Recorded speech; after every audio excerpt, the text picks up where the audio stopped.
All right, we're back. The cameras are restarted. Headphones are back on. So far, we've spoken about what your childhood was like, why it stemmed into you feeling that pleasing your parents and marrying who they wanted you to marry was far more important than everything else, right? We've talked about the toxicity, the way that you were manipulated emotionally, the guilt trips, all the cards that were played. We spoke about your first marriage, how you were forced into it, and the problems that were present apart from you being forced into it. No attraction, etc., etc. And now we are here for the second marriage. So, how long after you got a divorce did you marry your second husband? So it was within 8 months. Within 8 months. So let me tell you why. Before you do you feel like it was, before you tell us anything, do you feel like it was too soon? Do you feel like it was a good enough time? Do you feel like it was a rebound? I feel like, so this is what you have to remember. So I'm divorced now, right? Yeah. So at that moment, I was divorced. My parents, every 2 days, showing me pictures of old guys from the blood, telling me that, oh, please just look at this picture. Like your aunt wants you to see this person. Like you need to get married. They were worried. Now I'm a divorcee, so I'm even more damaged than Yeah, you are. what I was before my first marriage. How I was older. Yeah, you are. So now to them, my chances of getting married are going to be nothing, because that's what So, mindset is. how soon after you got a divorce were they like, what about him? I'd say about a month. Good Lord. And through that transition, my daughter has just gotten a divorce. Were they emotionally there for you, supportive in any sense, or was it, can't believe you got a divorce? So at that moment, they were supporting me just so they could try to control who my next partner was going to be. So because I made it clear, like, I'm not letting anybody, we're not doing this thing, meet again. I even threatened them with the witness protection program. Oh my goodness. Like, and that was a big one for me. So they were just there for you in whatever shape that was, so that when the time came, you would consider something that came out of their mouth for the next person.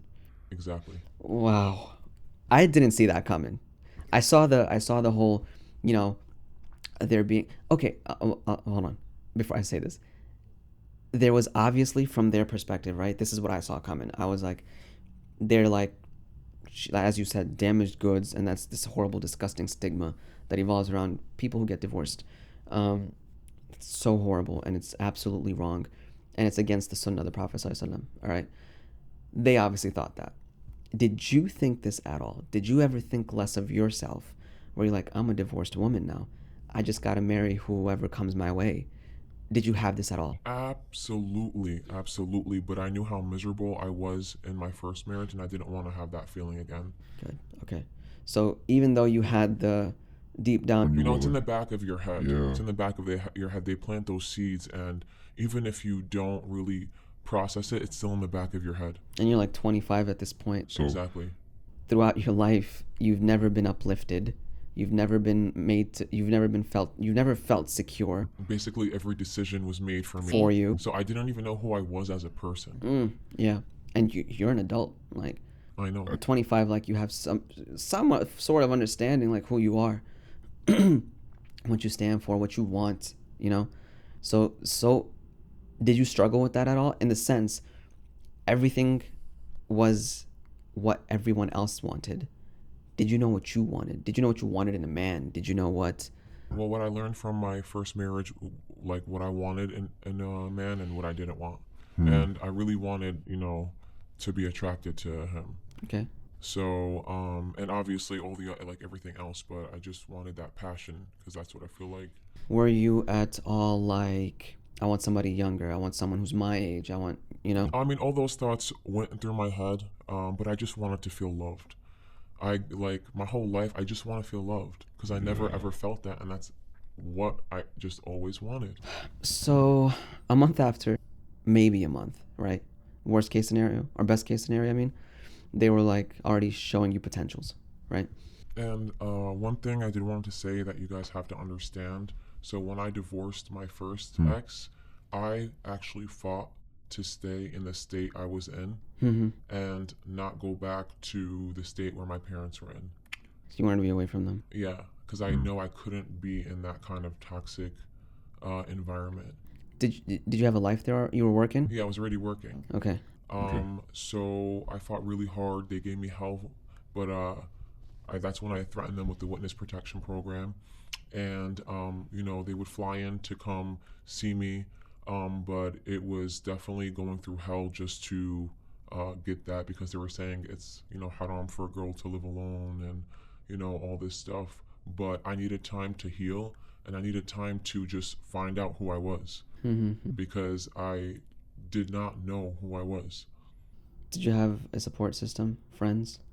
I did. I did meet some positive people and some positive family members that helped me anytime I felt like I was drowning. Mm-hmm. That was the time where I got where I was closest with Allah, and I would make a lot of du'a, and literally it was good to like kind of discover myself. All right. How did you meet your second husband? So it was actually through a mutual friend. Okay.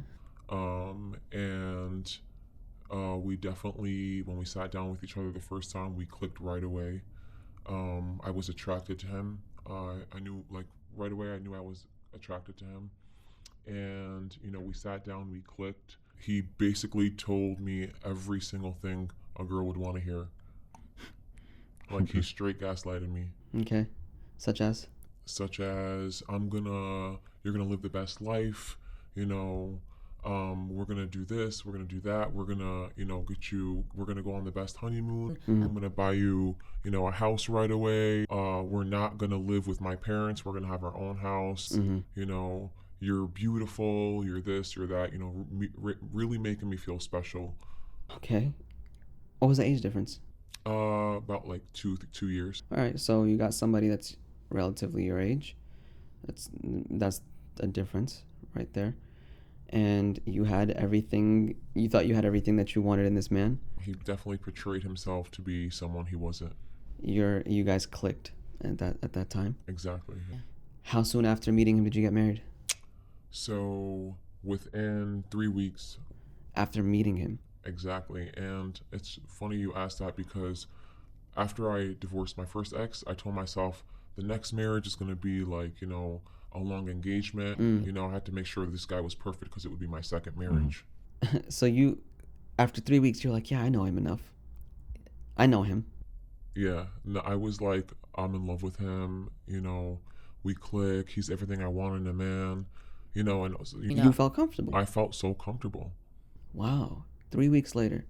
Fascinating. Okay. I know. It's literally something that I wouldn't even think of, but who initiated it? Who was like, let's get married? Was it you or him?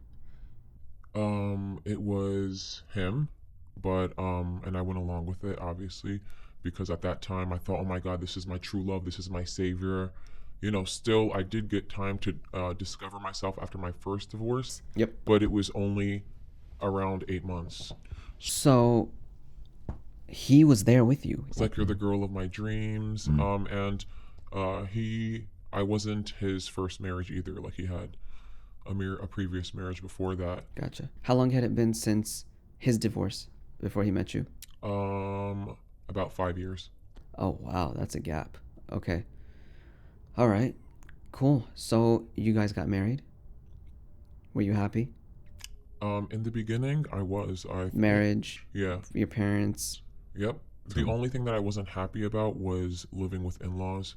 Because so he went against that. Yeah, so he went against that. So that was the worst, the first red flag. But honestly, when you love someone, you're just blinded and you start giving them excuses in your head. Yeah. What was that like, living with the in-laws? It was the worst thing ever. I would wake up with anxiety every day. She had toxic traits just like mother? my mother. She wanted to His mother? Yeah. Okay. So yeah, his mother had toxic traits just like my mom. Yeah. I feel like a lot of a lot of Palestinian women are like that, where they're shouldn't have said that, but like, you know what I mean, like the mother-in-law. Just so y'all know, she's Palestinian. She's not bashing on Palestinians, okay?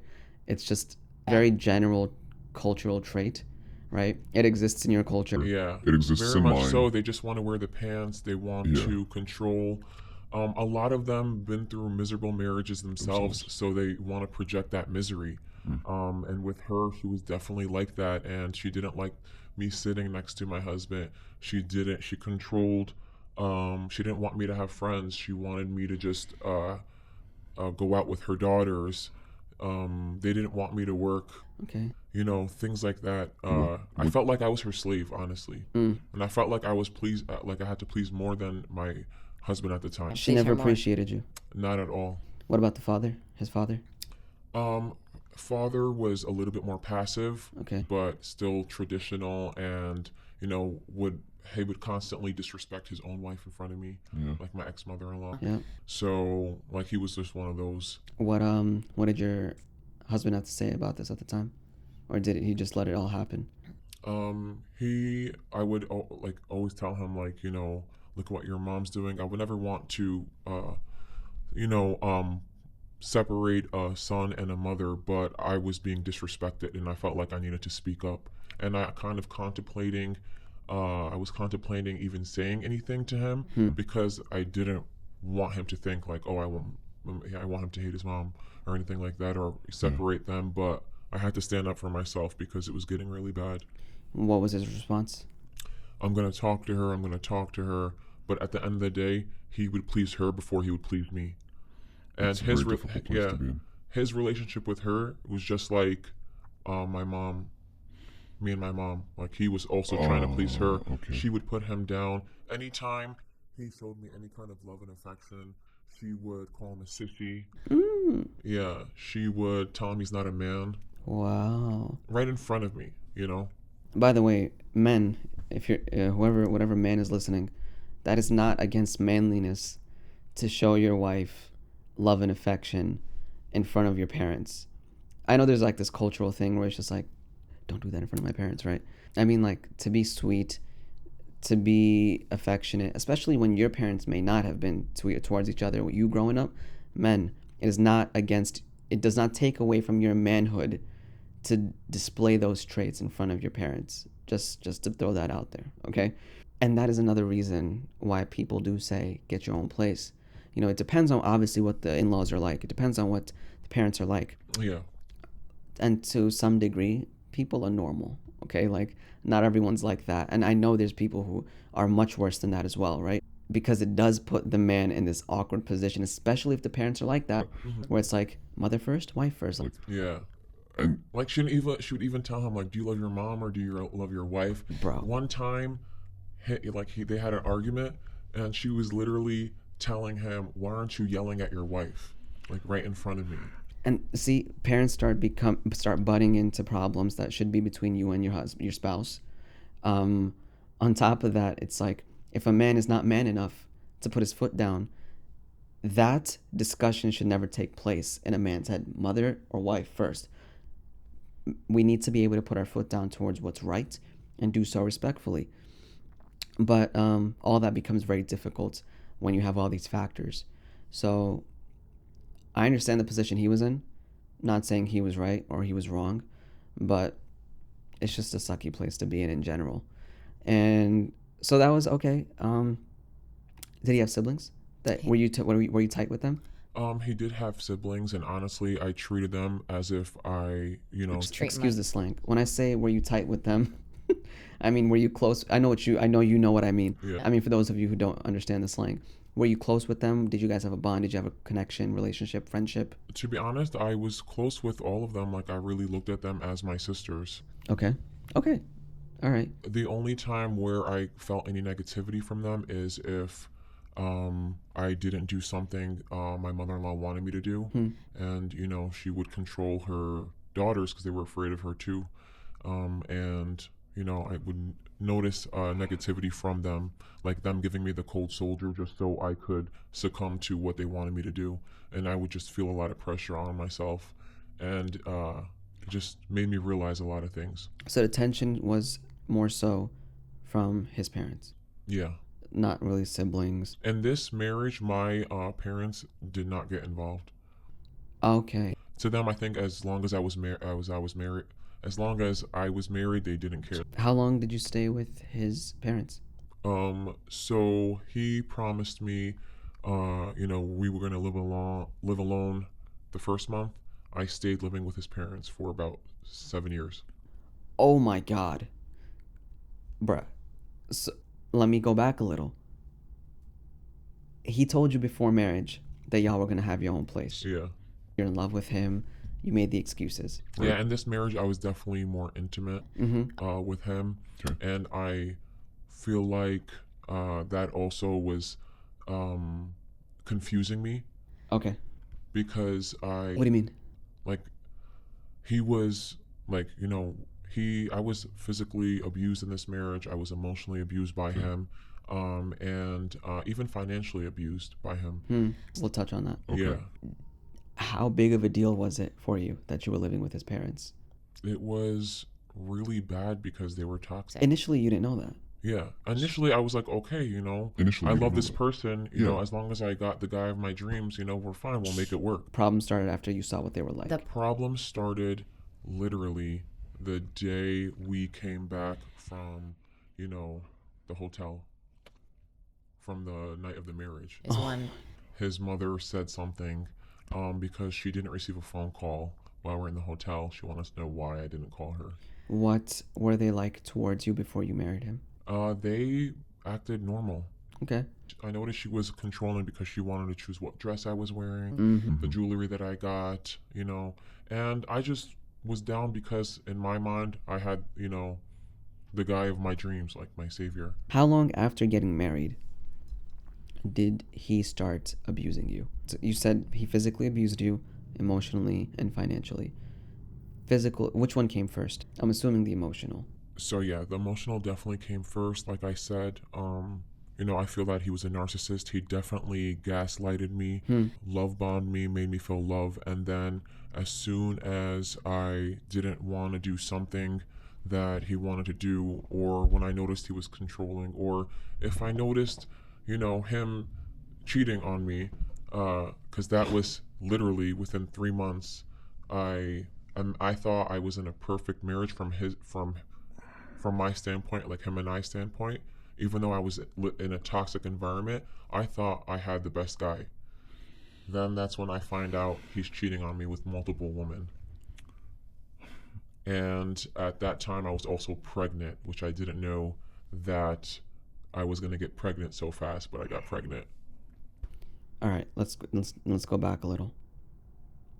3 months and you find out he's cheating on you. Yeah, and it was so devastating to me. So in the first 3 months were bliss. Would you say they were blissful? Yeah. All right, and then all of a sudden, this bomb drops on you, and you're just like, he's cheating on me. Yeah. How did you find out? So it's not like you were having issues. We had no issues at all. Okay, so it's not like we're having issues. Things seem shady. I think he's up to something. It's literally life was great. Boom, out of nowhere, you find out he's cheating on me. So it's not like he had a reason in the sense where it was like, I don't know, like any pathetic reason that a man would have to cheat, right? That was not present. It was literally Not at all. Like, we were great with the intimacy. We were great, like, mentally. Yeah. He was from the States, so we just clicked even more, compared to my previous marriage. Yeah. So I literally thought I was a queen. Like, And the reason I'm asking, I'm not asking this because I want to give him the benefit of the doubt. I asked that question because I wanted to understand him from the aspect of, was there any reason behind it, or is that just how he was? You get what I'm saying? I want to understand the dynamic you guys really had. Cool. Yeah, no, it honestly, I thought like like he made me feel like a queen. Like I said, we were, very intimate. There was definitely passion, and would not think for an instant that he would cheat on me. So you said multiple women. How'd you find out? I found out, so he had a secret phone. Wonderful. How'd you found this other phone? So he had a secret phone Yep. where he would be contacting women. Also on his phone, I seen certain things, but I'm like, you know what? I'm gonna let it slide.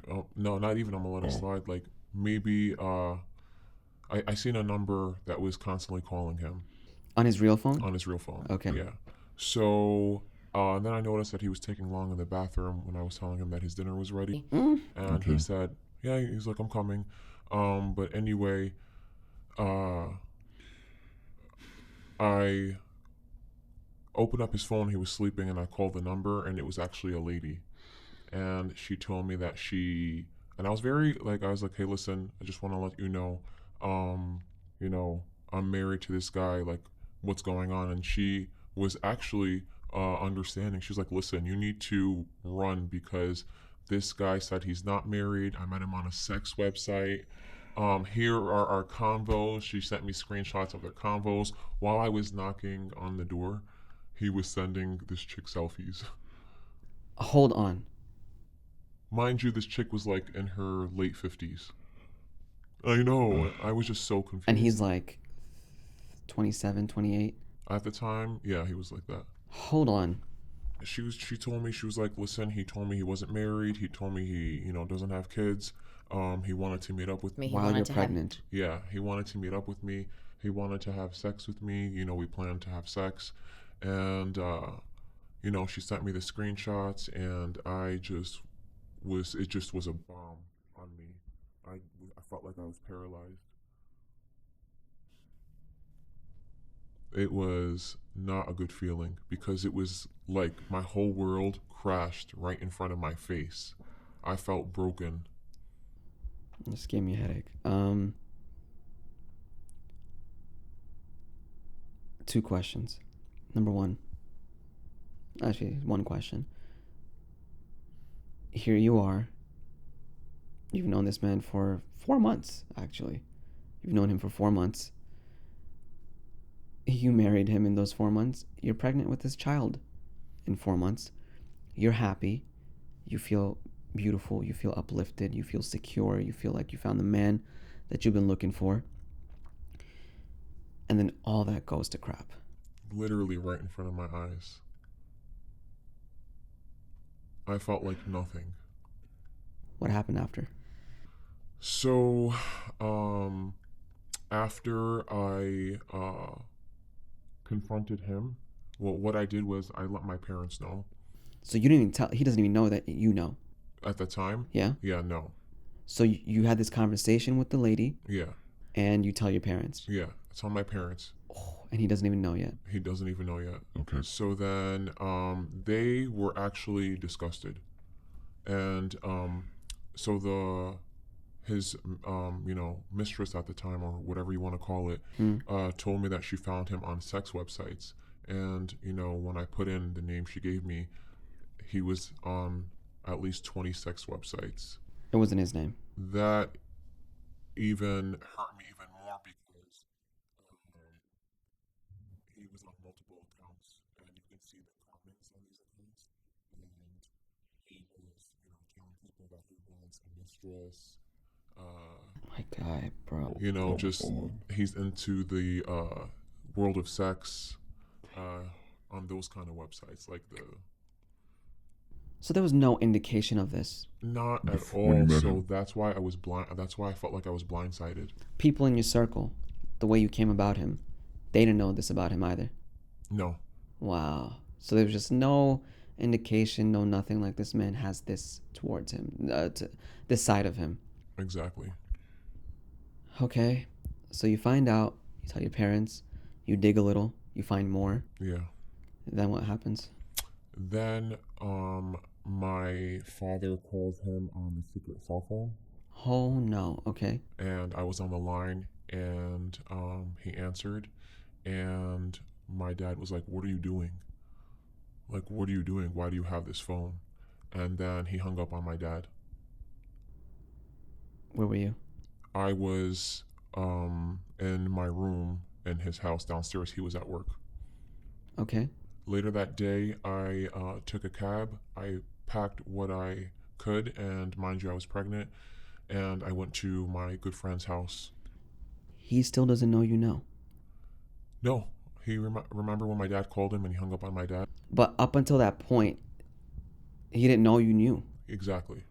His mother-in-law, my mother-in-law was trying to stop me from leaving, saying that if I leave, he's never gonna come get me. He's gonna divorce me. And? Exactly. That's what I was saying. Wow. Yeah. She was literally trying to stop me from leaving. The audacity. Your son is sleeping with other women. And him divorcing you is the bigger, like, you really have a reason to still stay with him. And that's how she was with every situation. She would make me feel like I was nothing, and she would make me feel like she's always right. And she would even tell me, anytime I defended myself, she would even tell me, if anyone hears you, they would laugh at you. What was your response to her saying he's gonna divorce you? I told her I'm leaving. I'm going. Like, Okay. I didn't even entertain it. I just told her I'm leaving. I'm confused. Oh, this just took a turn. Yeah. And as she... You guys didn't get a divorce? No. Oh my gosh, I just realized, because you said you lived together for 7 years. You went back. Exactly. Oh my gosh, I was like, something's not adding up. Subhanallah. Continue, just carry this, please. Keep just going with the story. I'm gonna shut up. So then I stayed at my friend's house for about a month. He was trying to contact me. I was contemplating divorce. Okay. I would cry. I didn't know what to do. Yeah. I was pregnant. It was my second divorce. I was pregnant. I was already thinking of, because of all the seeds that were planted in my head, like, this is going to be my second divorce and I'm going to have a child. I'm never going to ever be happy. Literally just making excuses not to divorce. I definitely know now that at that time I didn't have the strength at all. You're a month pregnant? 2 months pregnant. So he's hitting you up, trying to get you back. Yeah. What's he saying? Is he like, please forgive It wasn't me? me. It was my friend who used my pictures. Oh my God. Literally. But the lady told you that they've met up. I know. So it's not even owning up to it. Yeah. Okay. And just saying that he's gonna treat me better. I promise I'm gonna get you everything you want this time. I learned from my mistake. I'm gonna learn it was just a mistake. So at this time, I was just broken even more because the love of my life literally just shattered me, and it was confusing. And then that's what started my mind was playing tricks on myself, because I was like, oh, but he was amazing for the first 3 months. What if it is a mistake? It was really, really a difficult time for me mentally. I was still blind. He cheated on me, but I was still blind and still giving him excuses. Yeah. Even though you found 20 accounts. Yeah, I remember literally sitting in my friend's closet for hours, just shocked at my life and what to do, and how hard this is. And because I just wanted to be loved so bad, and he was showing me that love again. I feel like when you're a victim of narcissism, it's so mentally draining and exhausting that I was literally happy that he was giving me some kind of attention. You were literally like, it was my fault. Exactly. You were like, he cheated because I did something wrong. Yeah. Because I was slacking somewhere. Maybe I am ugly, or maybe I'm not doing enough, or maybe I'm not being the best wife, even though I was going above and beyond for him. Subhanallah. Okay. Wow. Wow. What? Why? What made you put it on you? It's just old habit. It's just your desire to make sure that the other person is pleased with you. I literally put him before myself because I was just used to pleasing people for love. Wow. And like I said before, like a lot of it stems from my childhood. I'm sorry, like, whoever's watching and listening, I'm just, like, it's not like my guy cheated once, all right? It's like, he cheated, kept cheating, planned on cheating more, because that's why he had all the other accounts on all these other websites. Mm-hmm. And then once he got caught, didn't even own up to it. He was like, my friend. Yeah. And you have all the proof. And also he would be like, oh, I'm just, on it for fun, just to chat. Shut Yeah. And then up. if I went to his parents, they'll be like, yeah, it's normal for a guy to do that. They'll be saying like, Go on. like literally, they would make me feel like I'm the problem and I'm the one just because I'm defending myself. Like I'm want to like argue with them. It's normal for a guy in a marriage to be on sex websites looking for other sexual partners and engaging with them. That's normal for a guy. That's how, from their mindset. Is this a normality It is. for men? It is. Am I just naive? In my culture, like we are trained at an early age to put the husband first, to listen to him. And if you don't listen to him, you're not a good wife. If you're not listening to your in-laws, you're not a good daughter-in-law. He can cheat on you and boom, like. Anytime I wanted to defend myself, I would be made to feel as if I was the problem. All right, so he's not owning up to it. He's blaming it on the so-called friend. What was your response? That's when I stayed at my friend's house and I was broken and. As in, what did you say to him? Was it, you're lying, like I literally have the proof, or was it like you're silent and you're hearing him out? So he was denying it at first, and then when I told him, like, listen, I got all the proof, like you can't even deny it, he just said that he's never going to do it again. Okay. And he still, was denying the fact that he did something with them physically, that it was all just joking. It was just play. Yeah. When she told you that they've met up. Exactly. You saw conversations. Oh, I saw multiple conversations. You saw pictures and. Yeah. All right. Okay. Khalas. After how long? After being betrayed, how long did it take for you to go back to him? It took me about 2 months, and he started turning into the guy that I first met again, but trying even harder. Okay. All right.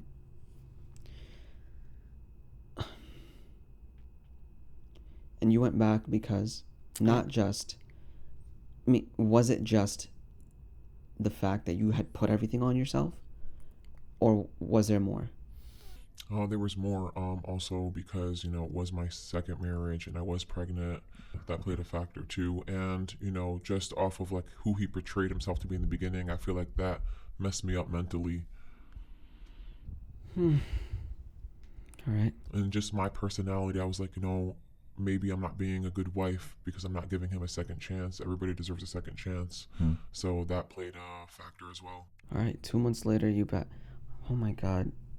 I'm sorry. I'm just like, I have so much anxiety right now because this is all within the first 5-6 months. And you lived with his parents for 7 years. How long were you married to him? 7 years. Oh my God. We're not even done with a year yet.